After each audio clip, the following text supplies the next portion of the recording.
이 정보는 여러분한테 꼭 알려드려야 했어요. 아이.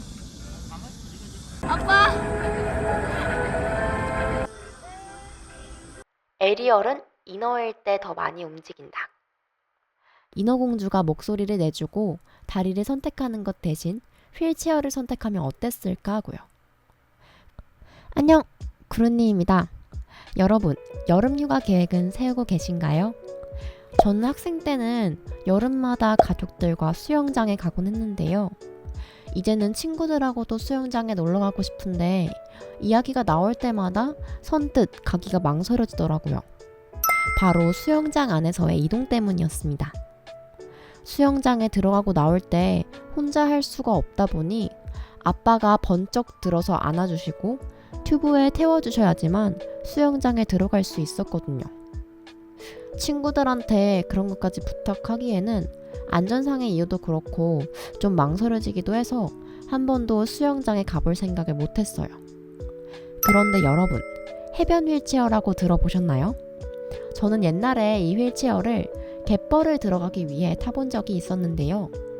이게 물놀이용으로도 이용할 수 있다고 해요. 근데 사실 수영장 한 번 가자고 이 크고 비싼 휠체어를 사긴 어렵잖아요. 그런데 서울관광재단의 서울다누림 관광센터에서 여행용 보조기기를 빌려주는 사업을 하고 있다고 합니다. 휴가철에 이렇게 무료로 보조기기를 빌려서 사용할 수 있다니요. 이 정보는 여러분한테 꼭 알려드려야 했어요. 제가 이달의 휠체어에서 다양한 모습의 휠체어를 보여드리고 싶어 하잖아요. 여름에는 이 휠체어가 제격이라고 생각했습니다. 그래서 이번 영상은 7월의 휠체어, 물놀이 휠체어입니다. 수영장에까지는 청와대 관람 셔틀로도 운행됐던 미니밴이 물놀이 휠체어를 싣고 왔습니다. 이 미니밴 역시 서울 다누림 관광센터에서 내가 원하는 여행 코스로 직접 빌릴 수 있고 휠체어가 그대로 실리기 때문에 여행 가실 계획이 있는 분들은 꼭꼭 참고해주세요. 저도 이 미니밴 안에 들어가서 휠체어가 잘 실리는지 타봤는데 전혀 문제 없고요. 한 2대 정도까지는 무리 없이 실릴 것 같더라고요. 그리고 난지 물놀이장으로 들어갔습니다. 사실 휠체어가 있다고 해도요. 그 물놀이용 휠체어가 수영장에 들어갈 수 없다면 말짱 도루묵이잖아요. 제가 가봤던 수영장들은 거의 다 깊이도 좀 있고 들어가고 나오는 데가 사다리 혹은 계단이어서 어떻게 해야 되나 망설여졌는데 이 수영장에는 경사로가 있더라고요. 그리고 물 수위도 그렇게 깊지 않아서 어린이가 있는 가족분들이 많이 오시는 것 같았어요. 저도 무리 없이 입수가 가능해 보였습니다. 저는 이 휠체어를 보자마자 생각나는 연출이 3가지 있었는데요. 먼저 첫 번째는 여유롭게 선베드에 누운 것 같은 포즈였어요. 이 휠체어 자체가 다리를 쭉 펴고 기대듯이 앉는 휠체어다 보니까 선베드 옆에 있으면 잘 어울릴 것 같았거든요. 수영을 하다가 쉬러 나온 사람처럼 화려한 비치타올을 휠체어에 깔고 앉아보았어요. 사진을 찍어보니 웬걸 너무 잘 어울리는 거예요. 마치 선탠을 하는 혹은 잠깐 휴식하고 있는 그런 사람처럼 보이지 않나요? 마음에 들어요. 오, 이거 마음에 든다. 어차피 꼈어 그냥. 오, 휠체어 되게 잘 어울리네. 엄마 끼고 있어. 이 파라솔까지 나오게 한 번 더 찍을까요? 이거 너무 좋은 것 같아요. 이거? 네, 한 번만. 그리고 입수를 해서 찍어보기로 했습니다. 저는 수영장을 되게 좋아하긴 하는데요. 수영장 안에 막상 들어가면 튜브 위에 앉아있는 거 말고는 할 수 있는 게 없어서 조금 심심하기도 했어요. 그리고 화장실까지 왔다 갔다 하기도 불편해서 추워서 소변이 자주 마려워도 계속 참아야 했고요. 그런데 이 휠체어는 앉은 상태로 조금은 자유롭게 손도 쓸 수 있고 또 내가 원할 때 언제든지 나갈 수 있으니까 너무 좋더라고요.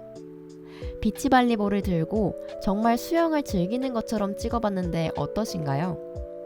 저는 청량한 이 분위기랑 휠체어가 너무 잘 맞아서 좋더라고요. 진짜 다음에는 친구들이랑 같이 수영장에 와도 되겠다 싶었어요.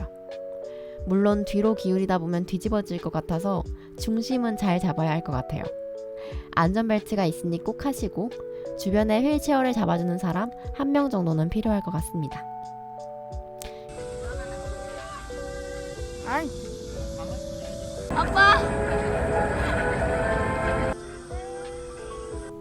그리고 세 번째 포즈는 조금 다른 걸 시도해 보려고 했는데요. 제가 요즘에 휠체어를 탄 소녀를 위한 동화는 없다 라는 책을 읽고 있거든요. 이 책의 저자 역시 뇌성마비를 가지고 있는데요. 책의 내용 중에 좋았던 부분을 읽어드릴게요. 에리얼은 인어일 때 더 많이 움직인다.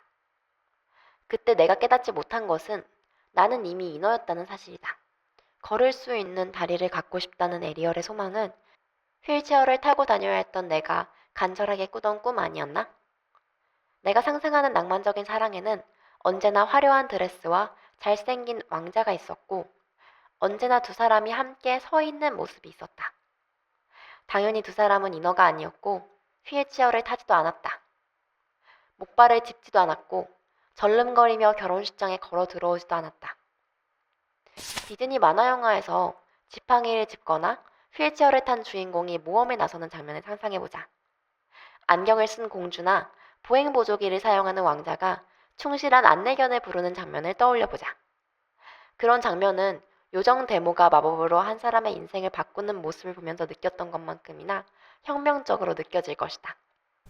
저는 이 책 정말 재밌게 읽고 있는데요. 생각해보면 어릴 때 봤던 공주 만화들은 모두 아름답고 건강한 육체를 가지고 있죠. 다리가 없는 공주인 에리얼도 다리를 갖기 위해 자신의 목소리를 내주는 계약을 체결하고 말아요. 휠체어를 탄 공주라니. 저에게는 이 말이 너무너무 매력적으로 들렸습니다.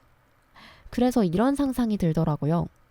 인어공주가 목소리를 내주고 다리를 선택하는 것 대신 휠체어를 선택하면 어땠을까 하고요. 휠체어를 타고 바깥으로 나와서 내가 당신을 구했노라고 그대로 말할 수 있었다면 어땠을까 했어요.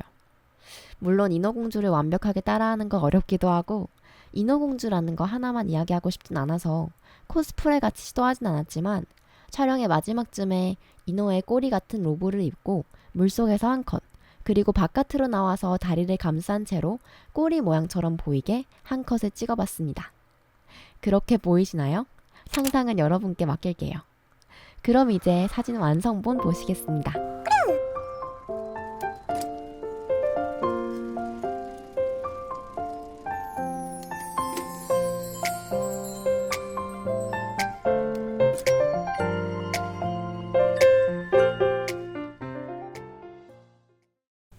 여러분, 이번 7월 물놀이용 휠체어 어떠셨나요? 이번에는 여러 가지 휠꼬를 휠체어 위에 직접 하지는 못했지만 다양한 휠체어가 다양한 장소에 있는 모습을 보여드렸다는 점에서 저는 또 즐거운 촬영을 마친 것 같습니다. 여러분도 조금 시원해지셨나요? 아, 그리고 좋은 소식과 나쁜 소식이 하나 있는데요. 나쁜 소식은 저희 이달 휠팀이 1년을 기점으로 이달의 휠체어 휴식기를 가지려고 합니다. 사실 한 달에 한 번씩 이렇게 새로운 휠체어를 보여드리기가 보통 어려운 것이 아니었거든요. 그래도 여러분이 보여주신 관심 덕분에 1년 동안 꾸준하게 프로젝트를 진행할 수 있어서 정말 다행이었습니다. 행복한 한 해였어요. 좋은 소식은요. 제가 이달의 휠체어에서 파생된 여러 가지 행사를 기획하고 있다는 것입니다. 저번 7월 초에는요. 제가 6월의 휠체어에서 소개드렸던 휠체어 위에 우리들 행사에서 아동들이 직접 상상해봤던 휠체어를 청년 디자이너와 재봉사분들이 힘을 합쳐서 시각화해 주셨어요. 시각화해서 끝나는 게 아니라 이런 만들어진 기본 가드와 옷을 가지고 아동들이 직접 자기의 취향에 맞춰서 저희가 준비한 스티커 그리고 각종 보석과 레이스, 파츠들을 붙여서 자기만의 휠체어를 만들어내는 그런 행사를 진행했습니다. 처음에는 어색해서 말을 꺼내지 않던 아이들이 자기의 휠체어에 대해서 제잘제잘 떠드는 모습을 보면서 얼마나 기뻤는지 모릅니다. 이것도 정리해서 얼른 여러분들께 보여드릴게요. 휠체어 위에 우리들도 많은 기대 부탁드리고요. 마지막 8월의 휠체어도 기대 부탁합니다. 저는 그러면 또 다른 영상을 가지고 찾아오겠습니다. 빠잉!